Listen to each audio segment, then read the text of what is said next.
Señor Padre bendito, muchas gracias por el día de hoy. Gracias porque nos permites reunirnos en tu nombre, por tu gloria, para tu gloria, y porque en la gracia que nos has dado, salvación en tu Hijo Jesucristo, podemos meditar en tu palabra. Te agradezco por la vida de cada uno de mis hermanos y de mis hermanas que están aquí congregados buscando escuchar tu palabra. Abre nuestras mentes y nuestros corazones para lo que está escrito. Gracias por tu sabiduría y gracias por tu iglesia. En el nombre de tu Hijo amado Jesús te lo rogamos y agradecemos. Amén. Gracias, hermano Rod. Gracias. Es un tremendo privilegio para mí, mis hermanos, el estar hablando el día de hoy, sobre todo por la fecha que estamos conmemorando, en el contexto del gozo, de la alegría que produce el honrar y el festejar a nuestros padres. Es necesario que el día de hoy, a la luz de las Escrituras, empecemos un camino áspero que nos quedan en los siguientes 45 minutos. Y para eso quiero hacerles preguntas y aquí sí necesito que levanten sus manos. Solamente son 2 preguntas, bueno, 3. La primera, ¿quiénes de los que estamos aquí, mis hermanos, son cristianos de primera generación? ¿Qué quiere decir esto? Que eres el primer creyente en toda tu familia. Nadie más en tu familia fue creyente. ¿Quiénes? Levanten la mano, hermanos. Ok, tenemos algunas manos. ¿Quiénes son cristianos de segunda generación? O sea que los papás fueron cristianos. Ok, interesante. ¿Hay alguien de aquí, hermanos, que sean cristianos de tercera generación o demás? O sea que ya no nada más sus papás, los abuelos. Arriba. Ustedes no lo ven porque están viéndome a mí, pero las manos cada vez fueron menos. Ahora, si nos aisláramos a esta pregunta en particular, ¿por qué será? ¿Será porque nada más el cristianismo ha existido durante 100 años y entonces los abuelos fueron los primeros que lo conocieron, los papás los segundos y nosotros ahora los terceros? No, lleva más de 2000 años existiendo el cristianismo como tal desde que nuestro Señor Jesucristo vino, murió, resucitó y fue ascendido a la diestra del Padre. Esto sucede, mis hermanos, y esto no es exclusivo del Rey Ya Viene, esto es un fenómeno nacional, incluso probablemente muchos otros países de Latinoamérica lo viven. Todas las iglesias que tienen más de 10 años de historia tienen este fenómeno. Y a mis hermanos, el Rey Ya Viene ya tiene 32 años. Quiero que los hermanos de más antigüedad aquí en la iglesia me desmientan si esto no es cierto. ¿Qué sucede con aquellos pequeños que empiezan a asistir a la escuela dominical? Sus papás son asistentes constantes, o sea, no son eventuales, se congregan de manera constante y entonces se empieza a formar un grupo de niños de diferentes edades a lo mejor. Pero no es cierto que con el paso del tiempo estos niños crecen, se vuelven niños cada vez más grandes, se vuelven adolescentes y entonces en el transcurso de lo que conocemos nosotros como preparatoria universidad, de repente se desaparecen y nunca más regresan. Esto es muy común, extremadamente común. De hecho, entre los hermanos de aproximadamente 45 años en adelante, uno de los motivos principales de oración es que los hijos que alguna vez estuvieron expuestos a la palabra de Dios regresen. Ahora, esta situación es multifactorial. No digo que esta sea la única causa, pero sí es de las más importantes. Y esto se ha dado en muchos años y en muchas generaciones. Pero la generación particular en la que esto fue un boom, este problema, es en la generación de los hermanos que ahorita, hoy 2023, tienen entre 45, un poco más, como entre 50 a 65 años. ¿Qué fue lo que pasó aquí? Por la forma en la que se empezó a hacer la iglesia, de repente perdimos la pista en que los niños, en que nuestros hijos nacen en el cobijo de la iglesia y la idea es que en el momento en el que ellos crean, el que tengan fe para salvación en Jesucristo, sea la continuidad de lo que ya han venido viviendo años anteriores en los que la iglesia también son ellos. Y como descuidamos este aspecto, lo que les enseñamos consciente o inconscientemente es que la iglesia es para los adultos, es para mamá y para papá. Y yo necesito dejarte en un edificio aparte, en un salón aparte, para que no me molestes porque yo vengo a la iglesia. Y entonces estos niños crecen se vuelven adolescentes, nunca fueron parte, nunca, como papás, nunca los integramos a la vida de iglesia, a la pertenencia, que no nada más es venir, es ser salvos en el nombre poderoso de nuestro Señor Jesucristo. Y entonces nos sorprende que cuando crecen y sienten cierta independencia, se van y nunca regresan. La evidencia que te puedo decir más clara, esto a lo mejor puedes hacerlo ahorita o al final del culto, si das un vistazo a tu alrededor, ¿cuántas personas sabemos aquí de entre 25 a 35 años? Casi no habemos. Es la generación de esos hijos que crecieron en iglesia y que se fueron. Ahora, no estoy diciendo que el ministerio infantil no sea efectivo. Las hermanas que están trabajando ahí, en esta y en muchas otras iglesias, dan todo y se entregan con una fe y una disciplina y una diligencia total para el cuidado y la enseñanza de tus hijos. Pero sería impropio, incorrecto someterlas a la carga de que ellas tienen que reemplazar en una hora, hora y media máximo a la semana, lo que los papás, lo que los creyentes, los que decimos que esto es la verdad, no hacemos durante la semana. Sería incorrecto someterlas a esa carga. Cuando nosotros hablamos acerca de la salvación, mis hermanos, tocamos un tema que a veces tiene algunos puntos de vista medio picantes, que es la predestinación. La predestinación habla de que Dios desde antes de la creación, eso lo puedes ver más en los primeros 2 capítulos de Efesios, desde antes de la creación, desde antes de que se creara el primer átomo de toda la creación, Dios ya tenía en un plan soberano y total quienes iban a ser parte de su pueblo. Ahora, esa predestinación a este 2023 que estamos, que ya ha pasado muchos años desde la creación, quiere decir que todos los salvos estamos en el momento correcto, en la circunstancia correcta que nos lleva a nuestra salvación. Y por lo tanto, algo que también tenemos que hacer énfasis en la doctrina de la predestinación es que la elección de Dios no es arbitraria. No es Dios aventando una red al mar y pues a ver quién agarre y esos van a ser los salvos. No, Dios con propósito y a propósito llama ovejas a su redil. Y uno de los medios, el que más debería de ser el medio por el cual nuevos creyentes se están integrando a la grey de Dios, es el hogar. Si Dios no quisiera salvos a tus hijos, pues entonces los hubiera entregado a otra familia, a alguien que no tuviera conocimiento del evangelio, pero te los entregó a ti que sí conoces. No es una elección arbitraria. La salvación de tus hijos puede ser el medio por el cual se logre, es con mayor certeza una maternidad y una paternidad llevada conforme a la Biblia. Esto es importantísimo porque el hogar cristiano es la providencia de Dios para la salvación de nuestros hijos. Qué tragedia sería que nosotros, llenos de Biblia y llenos de conocimiento, nuestros hijos y nuestras hijas conocieran al Señor en algún otro contexto. Dentro de mi testimonio personal, yo sí tengo que decirles que aunque el Señor me rescató y me salvó ya entrados mis 20s, el hecho de haber crecido en un hogar cristiano, haber sido concebido y criado en las enseñanzas de la Biblia, para empezar, hizo que cuando por fin entendí el mensaje del Evangelio, toda esa información, toda la Biblia que se me había enseñado años anteriores, desde que fui niño, hizo clic en el momento de mis 20. Si no hubiera sido por haber sido criado en un hogar cristiano, no hubiera tenido esa información que hizo clic en el momento en el que el Señor me rescató. Y no solo eso, el haber sido criado y disciplinado en un hogar donde se amaba la Biblia, donde se respetaba la Biblia, a pesar de que yo fuera un joven que anhelaba, amaba y practicaba el pecado, impidió que yo fuera tan malo como podía serlo. Entonces, el hogar cristiano debe de ser el principal lugar de evangelización y de origen de nuevos creyentes.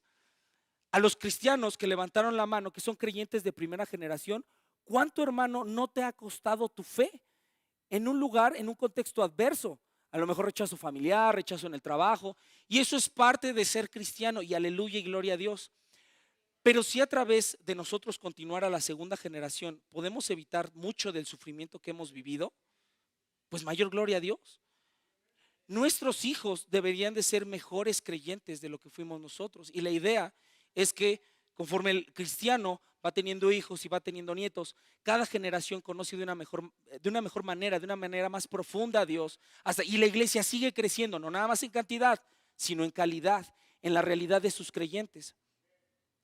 Hablando del Padre, mis hermanos, y estamos a punto de entrar a nuestro texto bíblico. El Padre tiene un llamado muy especial, muy sagrado y muy sublime delante de Dios. Que nosotros seamos instructores, guías y pastores de nuestro hogar. El pastorado del hogar consiste en toda la edificación, todo lo que nosotros hacemos para desde nuestra esposa a nuestros hijos, irlos guiando por el sendero bíblico hasta que ellos lleguen a la fe y a la salvación. Y una vez estando en ella, ayudarles y edificarles en sabiduría para que se mantengan en el camino, para que la fe se mantenga firme. El Padre tiene ese llamado. Con todo el respeto y el amor que me merecen mis hermanas, si nosotros le creemos a la Biblia, esa es una labor que solamente el hombre va a poder cumplir dentro del hogar. Hay un extremo que habla que la mujer puede hacer todo lo que el hombre puede hacer, solamente que no lo hace como por respeto a su autoridad. Sin embargo, eso no es bíblico. Lo bíblico es que Dios nos creó a los hombres de una manera y creó a las mujeres de otra manera, con roles diferentes dentro del hogar. Y hombre, aunque tú te esfuerces mucho y seas el mejor hombre, nunca vas a poder hacer cosas que las mujeres están llamadas a hacer. Y a la inversa, hermana, por mucho esfuerzo que le pongas, por mucha diligencia, por muchas adversidades que venzas, lamentablemente la Biblia es clara en la naturaleza del ser humano. No vas a poder hacer cosas que solo el hombre está llamado a hacer, y una de esas es el pastoreo del hogar. Por eso es que en circunstancias en el que el hogar es un hogar fragmentado, como en el caso de una mujer abandonada, como en el caso de una mamá soltera, uno de los refugios, obviamente, principalmente es la Biblia y el Señor Jesucristo, pero a través de la iglesia y de los hombres que están en la iglesia, es que el Señor soberanamente provee a la mamá soltera un modelo de masculinidad, de discipulado bíblico, para que esa figura ausente del Padre, que la verdad es que jamás podremos reemplazar, sí pueda ser remediada en cierta manera por otros cristianos, hombres. Entonces, lo del día de hoy eminentemente va a ser para los varones, pero también hay situaciones en las que las mujeres tienen que ver, porque vamos a hablar acerca del tesoro de nuestros hijos. Vamos a Proverbios capítulo 2. Proverbios capítulo 2, y vamos a leer del versículo 1 al 8. Proverbios capítulo 2, versículos 1 al 8. Dice así, mis hermanos: Hijo mío, si recibieres mis palabras y mis mandamientos guardares dentro de ti, haciendo estar atento tu oído a la sabiduría, si inclinares tu corazón a la prudencia, si clamares a la inteligencia y a la prudencia dieres tu voz, si como a la plata la buscares y la escudriñares como a tesoros, entonces entenderás el temor de Jehová y hallarás el conocimiento de Dios, porque Jehová da la sabiduría y de su boca viene el conocimiento y la inteligencia. Él provee de sana sabiduría a los rectos, es escudo a los que caminan rectamente. Es el que guarda las veredas del juicio y preserva el camino de sus santos. Entonces entenderás justicia, juicio y equidad y todo buen camino. El Padre como pastor, que es el título del mensaje del día de hoy, Él sustrae todo lo que va a aplicar en su hogar, no de su mente, no de cómo fue educado, no de lo que le han platicado otros hombres, sino de la sabiduría de Dios. Estuvimos con los varones viendo hace algunos meses algunos capítulos de Proverbios, precisamente constatando de que la sabiduría que está en los Proverbios, que Salomón escribió en su mayoría, es la forma en la que Dios quiere que nosotros filtremos las situaciones que nos pasa día a día. No nada más tener conocimiento elevado y espiritual sin ninguna repercusión en esta vida. No, tenemos que vivir sabiamente. Apenas en la reunión pasada hablamos de un vicio que es poco sabio que vivimos los hombres, y te vas a sentir identificado. Salimos de nuestras casas a la hora que quieras, y Satanás es bien astuto, porque ha hecho que nuestro sistema, que el mundo se mueva de tal manera que el jefe del hogar, el que debería ser la pieza clave de la unidad del hogar, se ha sustraído del hogar durante 10, 12 horas al día, a veces hasta más, y que por lo tanto la familia queda en un estado de vulnerabilidad. Pero también nosotros nos hemos entregado totalmente a ese sistema, salimos muy temprano a trabajar, damos lo mejor de nosotros mismos a un jefe, a compañeros de trabajo, a clientes, y como agotamos toda nuestra fuerza física, nuestra fuerza mental, todo lo que podíamos llegar a edificar a nuestro hogar, cuando llegamos a casa, nos tiramos. Sillón, cama, viendo televisión, viendo una película, viendo fútbol, lo que quieras. Y entonces llegamos a un estado completo de pasividad hasta que nuevamente empieza la jornada de trabajo, damos lo mejor de nosotros, regresamos al hogar, nos tiramos y después otra vez lo mejor de nosotros y así sucesivamente. Cuando, hermano, debes saber que la Biblia habla de que tu trabajo comienza en cuanto llegas a casa. Ahí es cuando empieza tu trabajo. Lo otro es el medio que Dios te da para sustentar a tu familia, pero tu trabajo comienza en cuanto entras a casa. Este es un vicio. También hablábamos y les daba un ejemplo. El fútbol. A mí en lo personal, mis hermanos, no soy fan del fútbol. Y ojo, no estoy diciendo que el fútbol sea malo o que sea pecado. No, entiendan eso, mis hermanos. Hay algo más de fondo. Pero en nuestra sociedad el fútbol es el ejemplo perfecto. A la gran mayoría de los hombres que les gusta el fútbol, si tú rastreas el de dónde surge ese fanatismo por el fútbol, la gran mayoría tienen algo en común. Que siendo niños era el único momento en el que uno veían a su papá, porque siempre estaba trabajando, siempre está ocupado, siempre está cansado, pero había un día en la semana, en el mejor de los casos dos, unas cuantas horas en el que el papá estaba despierto, motivado, gozoso, alegre, y era cuando estaba viendo fútbol. Los varones, por naturaleza, cuando somos niños, buscamos a nuestros papás y es entonces el único vínculo que nosotros hacemos, el único lugar y el único momento en el que papá está disponible para que yo, aunque sea, me siente al lado de él, vea la televisión y que mi papá no esté enojado, cansado, frustrado, desesperado, gritando. Y esto no nada más ocurre con el fútbol, ocurre con el box, con la lucha libre, con las motocicletas, con la música, con un instrumento musical. Vamos a hacer una teología sistemática, o sea, ¿qué es lo que dice la Biblia acerca de los hijos y de la paternidad? O sea, Salmo 127 es claro, que nuestros hijos no son nuestros, que son herencia de Dios. También habla que la prosperidad es no teniendo pocos hijos, teniendo muchos hijos. Y sin embargo, nuestro pensamiento natural es, si nos llegaran a decir que nuestra esposa está embarazada, es, no, ¿cómo crees? ¿Y el dinero? ¿Cuándo? Salmo 127 claramente establece que la prosperidad es más hijos, no menos hijos. La otra nos coloca a nosotros como pastores y guías del hogar. Dios se refiere con su relación hacia nosotros como rey, como soberano, incluso con nuestro Señor Jesús dice que somos coherederos. Pero una de las figuras más utilizadas por Dios para hablar de su relación con nosotros es Padre. Padre, Hijo.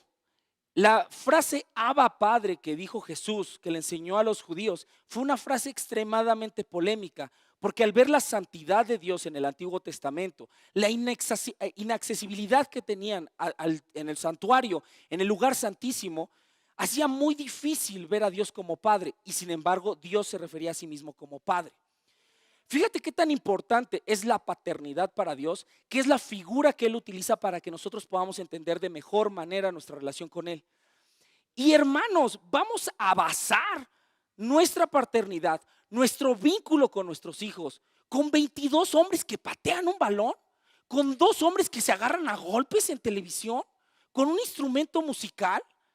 No, qué bofetada es a la cara de Dios el decir que nuestra paternidad está basada en eso.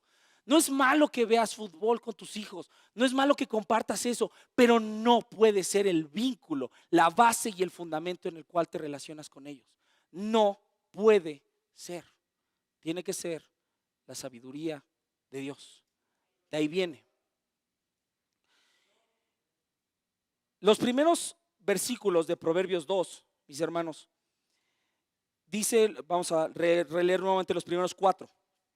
Hijo mío, si recibieres mis palabras y mis mandamientos guardares dentro de ti, haciendo estar atento tu oído a la sabiduría, si inclinares tu corazón a la prudencia, si clamares a la inteligencia y a la prudencia dieres tu voz, si como a la plata la buscares y la escudriñares como tesoros. Checa los verbos que está utilizando Salomón en este capítulo. Está hablando de recibir, guardar, de estar atento, de inclinar, de clamar, de dar, de buscar, de escudriñar. La sabiduría, la fuente de nosotros como pastores de nuestro hogar, varones, debe de ser diligente, intencionadamente buscada, con esfuerzo. ¿Por qué? Porque lamentablemente en el momento en el que el pecado entra al ser humano, nosotros ya tenemos que ir en contra de nuestro instinto pecaminoso a la hora de estar buscando la sabiduría de Dios. O sea, no es algo que se genera mágicamente. La Biblia habla que Dios pone el querer como el hacer definitivamente, pero se requiere de la obra milagrosa del Espíritu Santo para que venzamos nuestro cansancio, nuestra flojera, nuestra indiferencia, nuestra negligencia, para que podamos obtener la fuente de sabiduría para pastorear nuestros hogares. Se requiere de un esfuerzo consciente y constante. Esto no llega de la pasividad. ¿Quieres saber cuál es el aspecto que puede quitarle más rápidamente la masculinidad a un hombre? La pasividad. Un hombre no debe de ser pasivo. Una de las características de un hombre bíblico es que es activo, es que se esfuerza, es que es diligente, es que se mueve. ¿Y esto por qué, mis hermanos?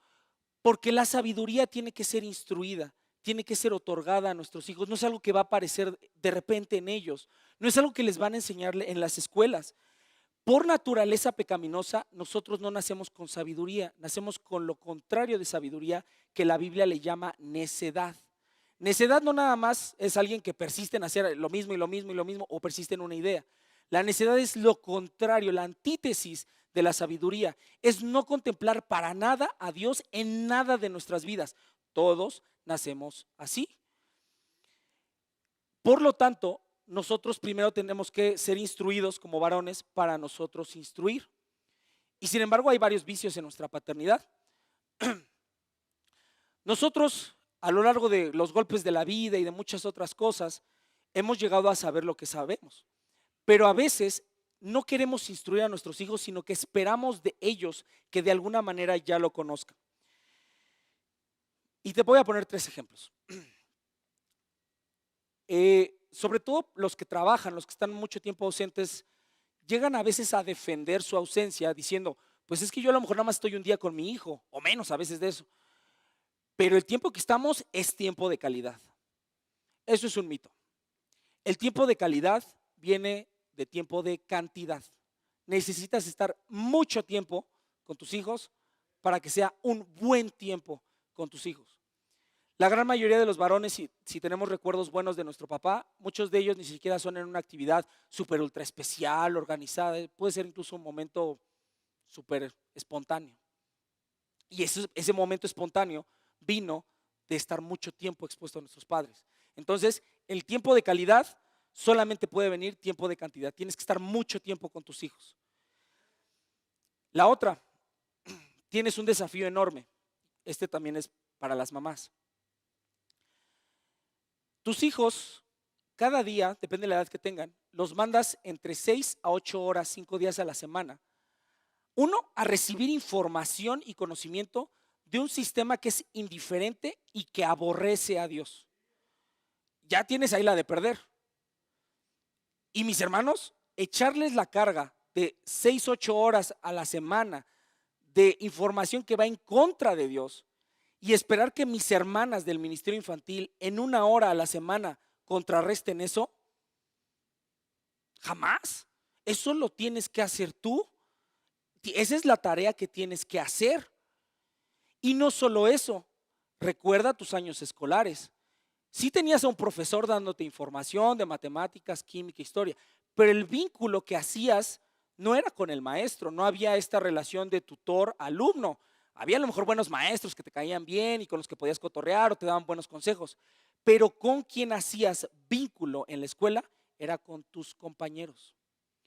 Hermano, hermana, no sé si lo has pensado así, pero tú teniendo la edad que tengas, estás mandando a tu hijo de 5, 10, 15 años a ser educado por otro niño de 5, 10, 15 años. Una de las situaciones en las que mi esposa y yo a veces hemos sido criticados es porque nosotros hemos optado por educar en casa. Y esto no es así como que, hermanos, saquen a sus hijos de las escuelas. No, no, no. Para nada, no me refiero a eso. Pero una de las circunstancias que nos han criticado mucho es, bueno, ¿y qué pasa? ¿Cómo van a sociabilizar? Y nuestra respuesta es, precisamente, no queremos que sociabilicen. ¿Yo para qué quiero que mi hija se junte con otra niña que quién sabe de dónde viene, quién sabe quiénes son sus papás, quién sabe qué educación tengan y que ella sea la educadora de mi hija?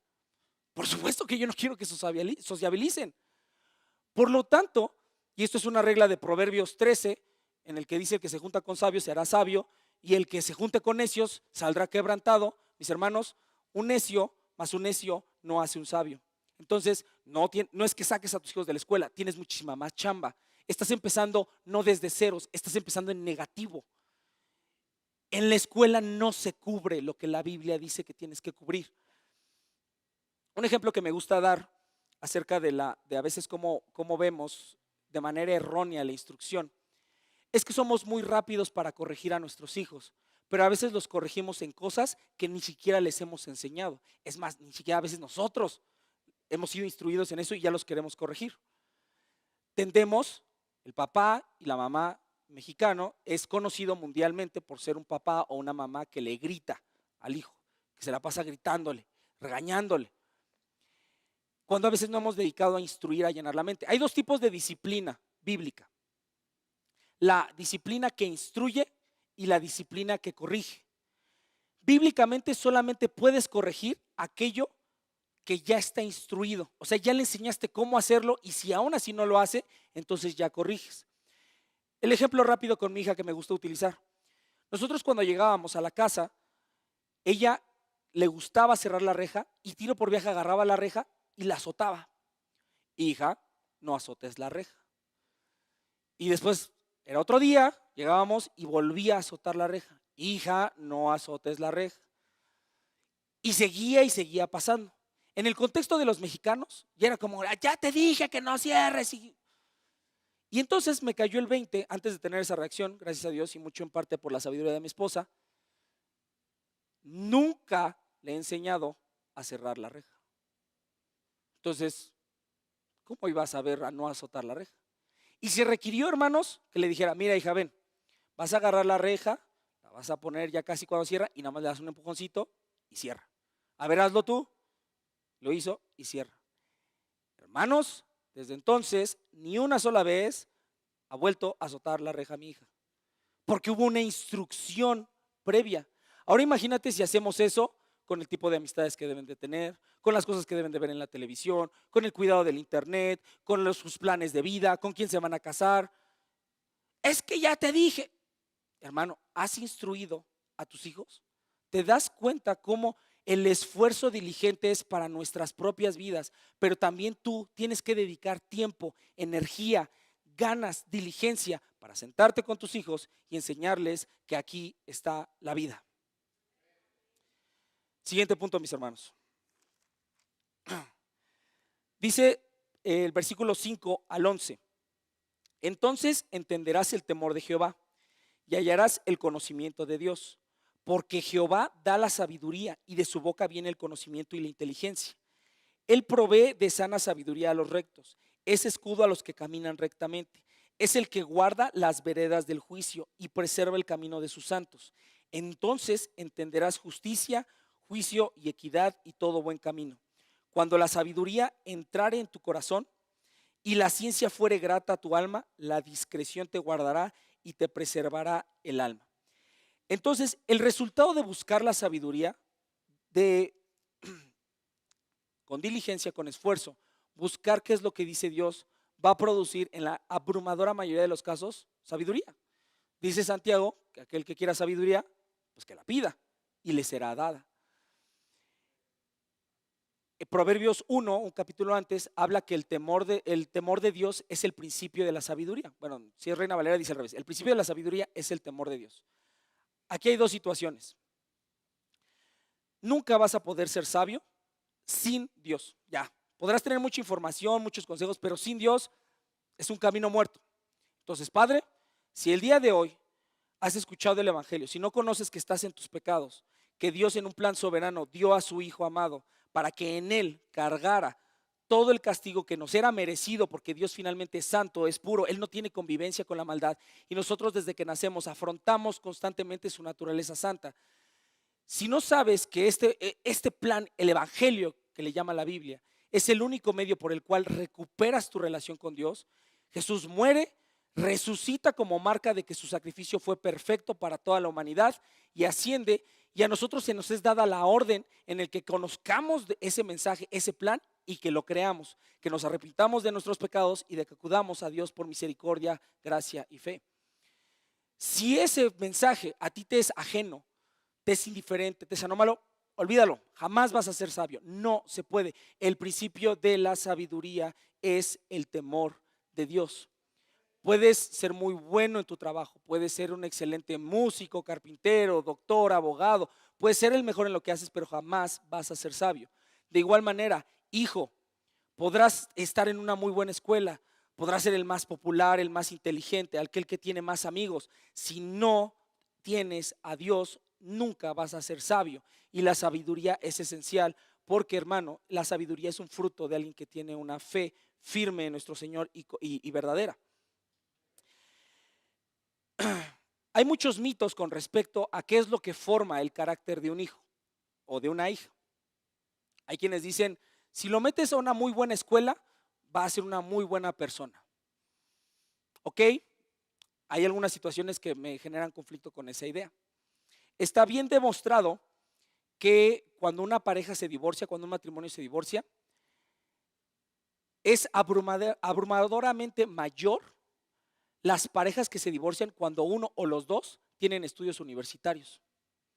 O sea, alguien que no tiene la universidad, ya por el simple hecho de no haber estudiado en la universidad, tiene más probabilidad de tener un matrimonio más duradero. Entonces, no creo que la escuela vaya por ahí. Otra, está también bien constatado que aquellas mujeres que acuden al aborto, que matan al producto de su vientre, que matan a su hijo, el aborto es homicidio, la gran mayoría de mujeres que matan a sus bebés tienen una carrera universitaria. Entonces, entre menos, pareciera ser con esas estadísticas que entre menos escuela tienes, menos probabilidad tienes de desechar tu matrimonio y menos probabilidades tienes de matar a tu hijo. Entonces la escuela no va por ahí.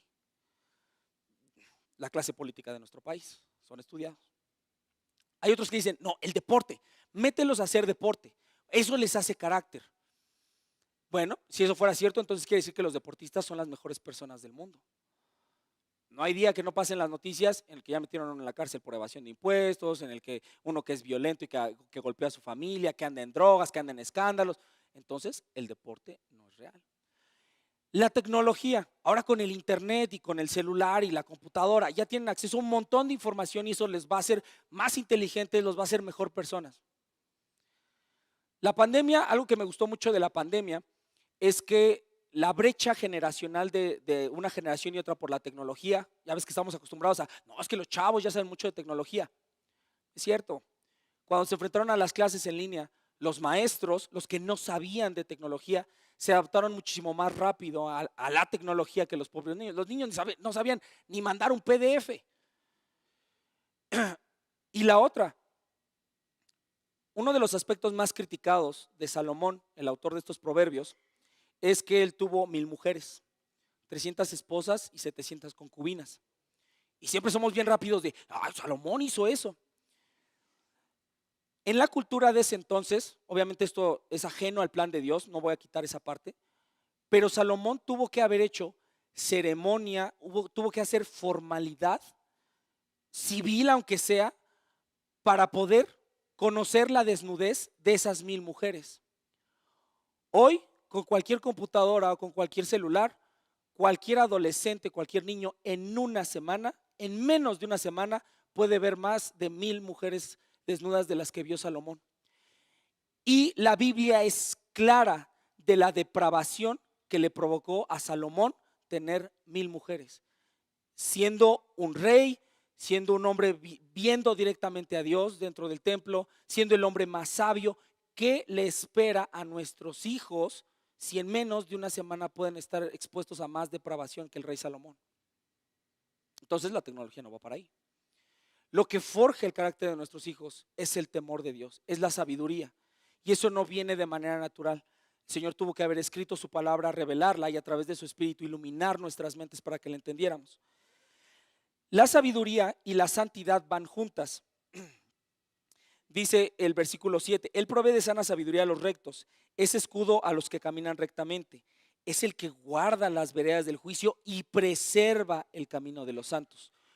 Cuando tú crees, cuando el Señor te salva y pone en ti el Espíritu Santo para que cada día seas conformado más y más a la imagen de Jesucristo, te da tanto sabiduría como santidad. Siempre van juntas, porque la sabiduría te va a hacer que pases todo por este filtro. Y por lo tanto, si pasas todo por este filtro, aumenta la posibilidad de que obedezcas lo que dice el filtro. Entonces, entre más sabiduría, más santidad.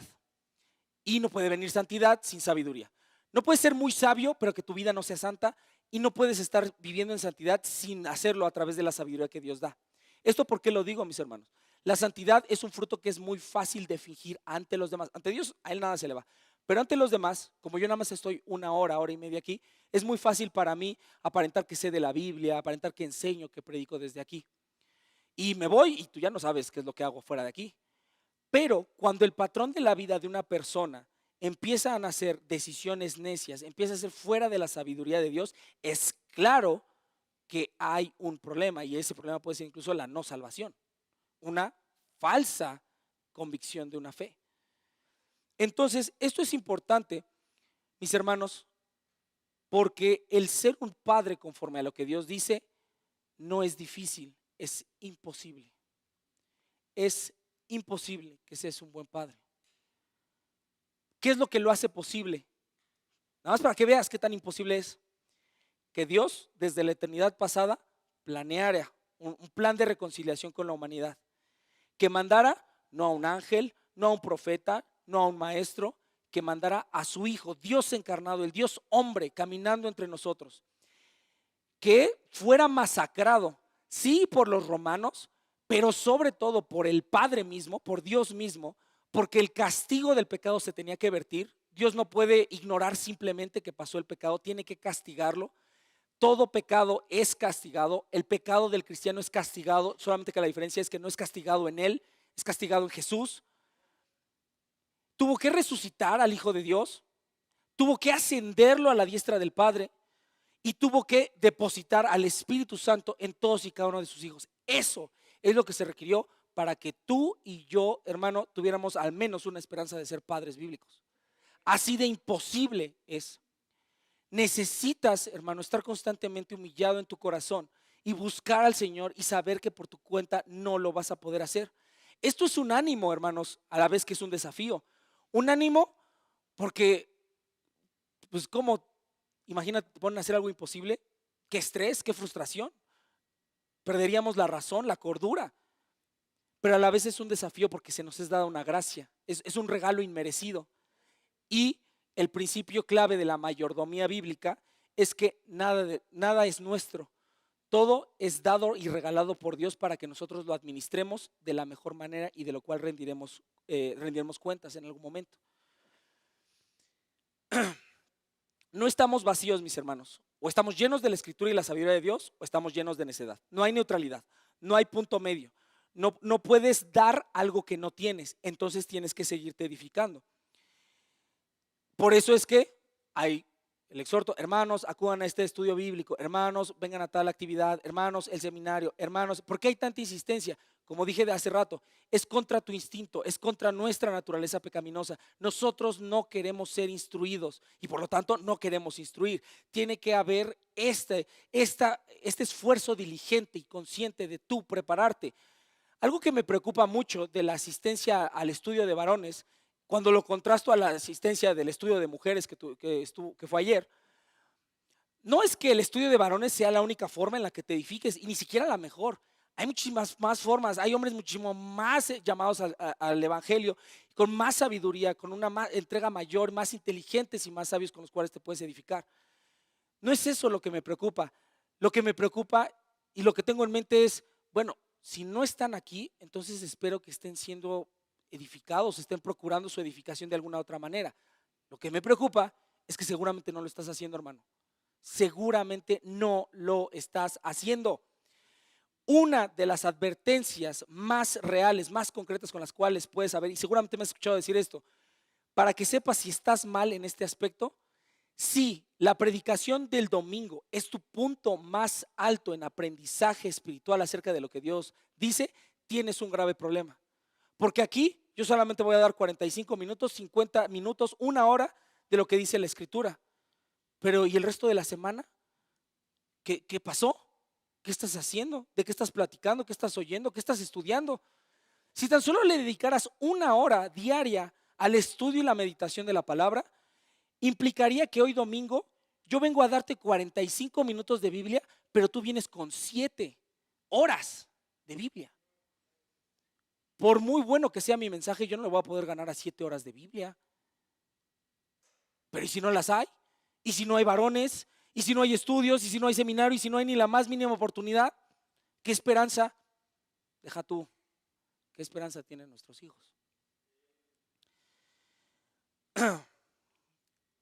Vamos a ir cerrando nuestra predicación del día de hoy.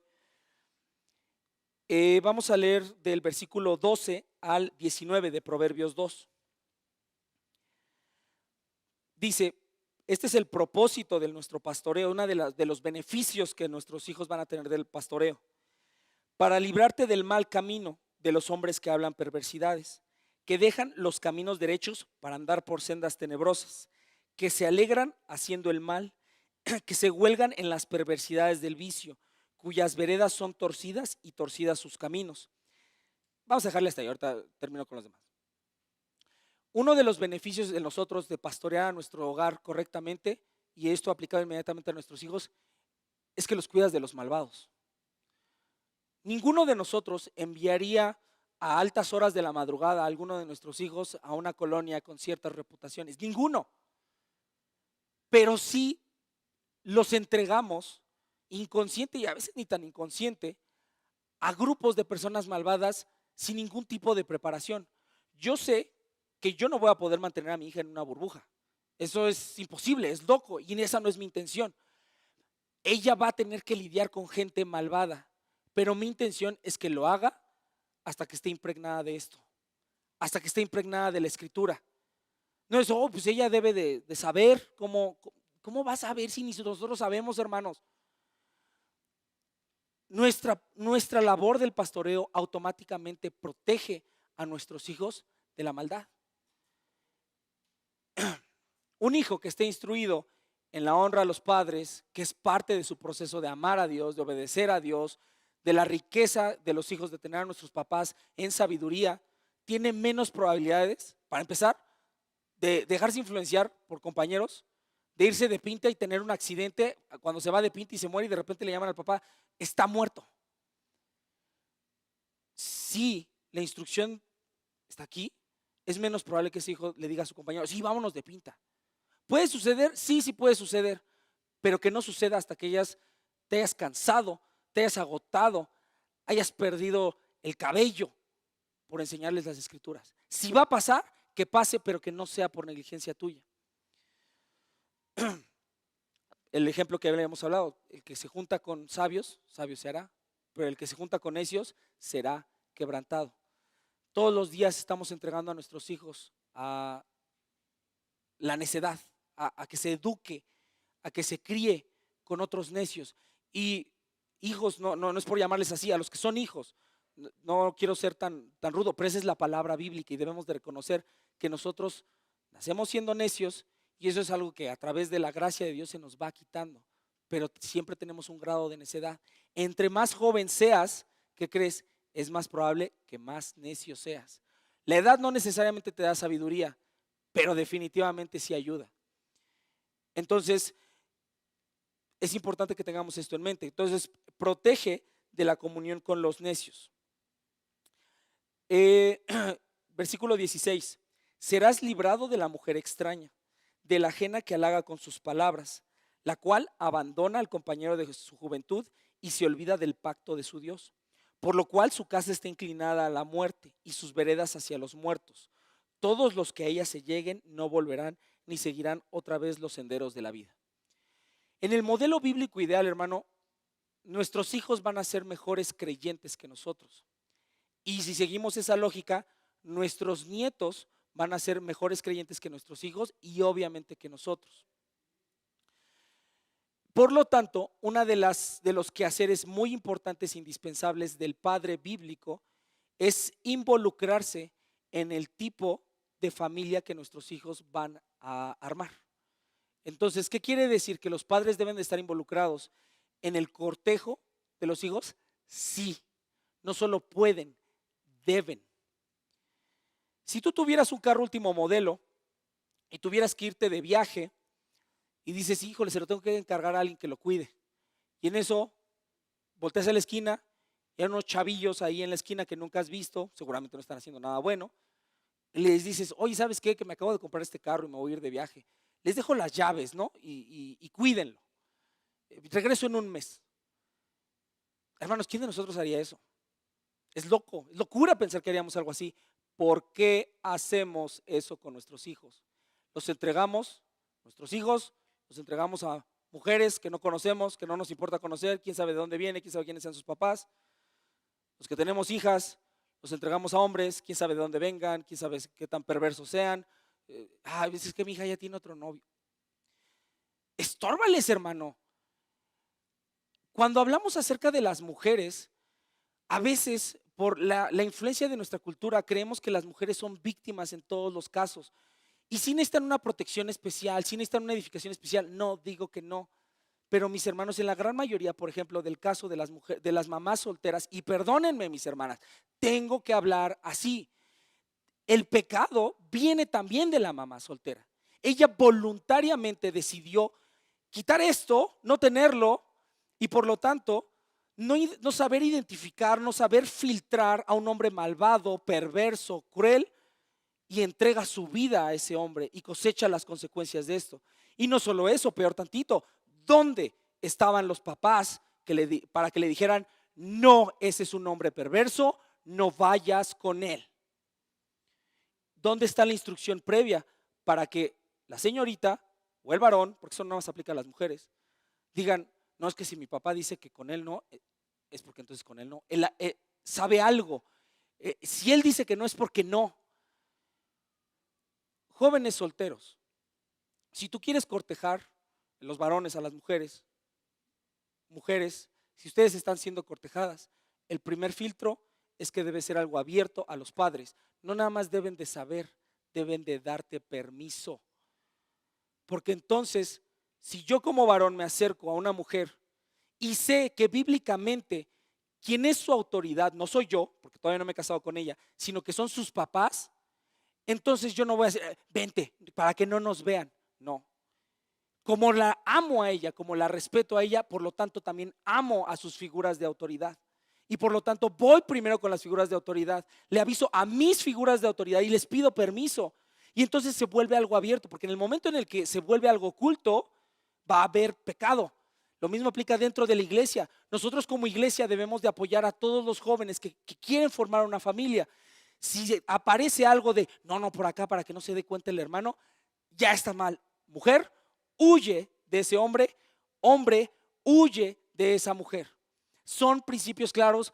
Papá, mamá, estórbales a tus hijos cuando se están dirigiendo a una relación perversa y apóyales, aliéntales y ámales cuando se están dirigiendo a una relación que honra a Dios. La sabiduría y el pastoreo de los padres afecta hasta a tus nietos. Si pastoreas bien al hijo que hoy tienes, al hijo de 5 años, al hijo de 10 años, de 12 años, a la hija que tienes de esas edades, puede impactar directamente en tus nietos y en los hijos de tus nietos, y así, y así, y así. Y porque fue en algún momento que alguien dijo basta, quiso apegarse a la luz de la escritura y decir, vamos a hacer las cosas bien, vamos a ser sabios. Y entonces, en vez de estar teniendo tragedias familiares, tienes toda una dinastía de gigantes de la fe que aman a Dios y que lo honran desde el más pequeño hasta el más grande. ¿Te das cuenta lo que nuestra negligencia puede hacer, no nada más en nosotros y en nuestros hijos? Estamos generándole problemas hasta un bebé que van a ser dentro de 50 años. Hay demasiado en riesgo, demasiado en riesgo. Y si soy muy enfático, si soy muy directo en la forma en la que estoy llevando esta predicación, es porque yo mismo necesito predicarme esto. Es porque, hermanos, aquellos que son más grandes que yo, ¿crees que mi generación es débil? Te vas a ir para atrás cuando la veas las generaciones que vienen. Las generaciones que vienen no saben ni siquiera si son hombres o mujeres. Así de débiles están saliendo las generaciones. Yo estoy preparando a mi hija para que sepa salir de esa generación, para que no se identifique con esa generación, para que cuando llegue con su esposo, que mi oración y mi ideal es que sea un varón sabio, bíblico, que está listo para formar un hogar, yo le pueda decir, mira, te preparé una hija para que tú puedas formar un hogar mejor que el mío. Si en este momento mi hija tuviera 25 años y se fuera a casar, el primer requisito que yo le pediría a ese varón sería que se supiera todo el Salmo 23. ¿Sabes por qué? Porque mi hija solamente se sabe los primeros 3 versículos del Salmo 23. Necesito un varón que sepa más Biblia, que sea más sabio, más santo que mi hija, porque la va a liderar y va a crear hijos que con la esperanza que me da Dios en este pastoreo van a ser muchísimo mejor de lo que fue mi hija, muchísimo mejor de lo que fui yo.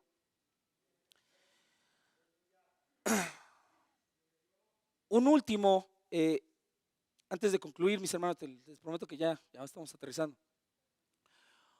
Un exhorto a los hijos y a las esposas, porque esto ha sido mucho para los varones. Tengan misericordia del varón del hogar. Nos equivocamos y nos equivocamos muchísimo, y fuerte, y duro, y profundo, y duradero. Y por lo tanto tenemos más juicio delante de Dios. Hermanas, no intenten usurpar o suplantar a su esposo. Cuando sabes bíblicamente lo que implica ser el líder del hogar, créeme, no quieres ponerte ahí. Tenemos demasiado juicio, demasiada responsabilidad. No te jactes de tu esposo por los errores que seguramente ya ha cometido. Ten misericordia de él, conmiseración, porque la necesita. Hijos, cuando se rebelan, cuando desobedecen, independientemente de que ustedes puedan hacer, como dice Eclesiastés, haz lo que quieras, pero sabe que de todo ello tendrás que dar cuenta a Dios. No nada más eso. Cada vez que desobedeces, que vas en contra directa a los principios bíblicos que tus padres deben de seguir y te deben de enseñar, también a ellos les estás trayendo más juicio. La desobediencia no nada más se queda en ti, también le traes vergüenza. Proverbios dice que el hijo consentido avergüenza a su madre. También delante de Dios estás presentando mal a tus papás. Tienes también carga sobre ellos.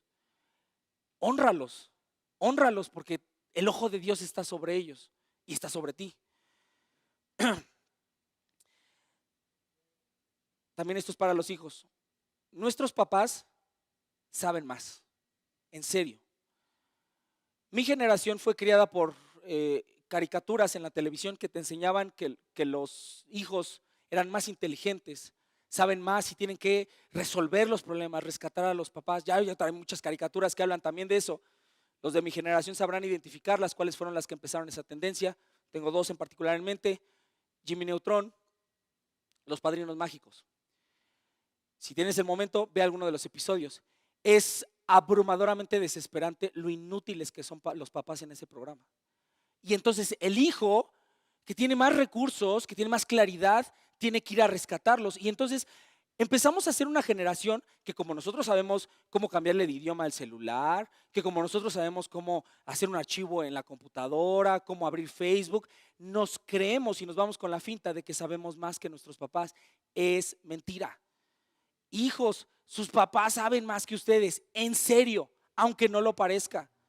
Háganles caso, obedézcanlos. Si dicen que no, es por algo.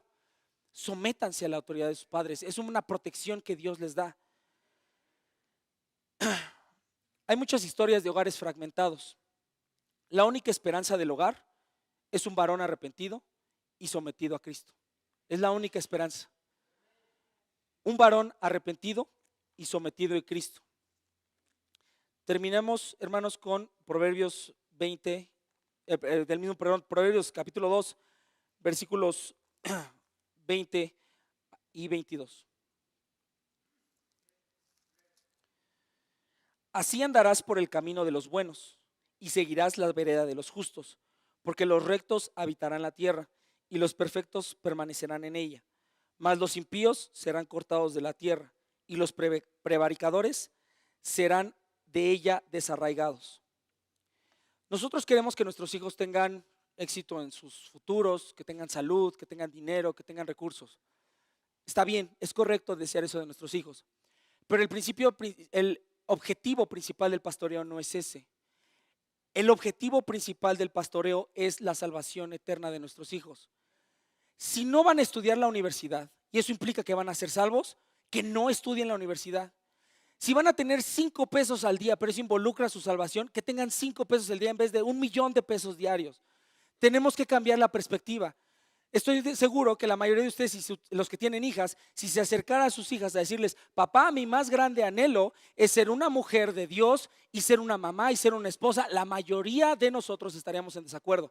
No, hija, es que mira, estudia. No, es que hija, prepárate. ¿Por qué desecharíamos un anhelo tan bíblico de un hijo? Nuestros hijos no necesitan carreras, no necesitan trabajos. Esta frase la tengo bien pegada.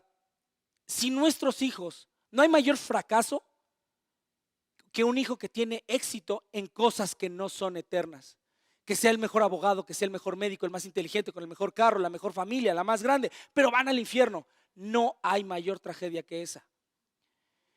El principio esencial es la salvación de nuestros hijos. Hagamos hogares que honren a Dios, mis hermanos.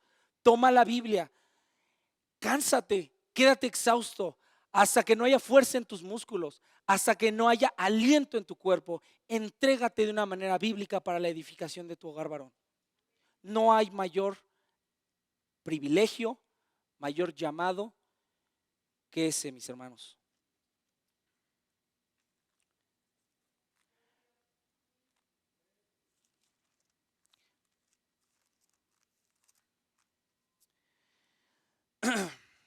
Varones, 1 Corintios 16:13. Velad, estad firmes en la fe, portaos varonilmente y esforzaos. Todas vuestras cosas sean hechas con amor. Gloria y gracias a Dios por los padres. Oremos, mis hermanos. Señor Padre bendito, muchas gracias. Gracias porque eres el Padre perfecto.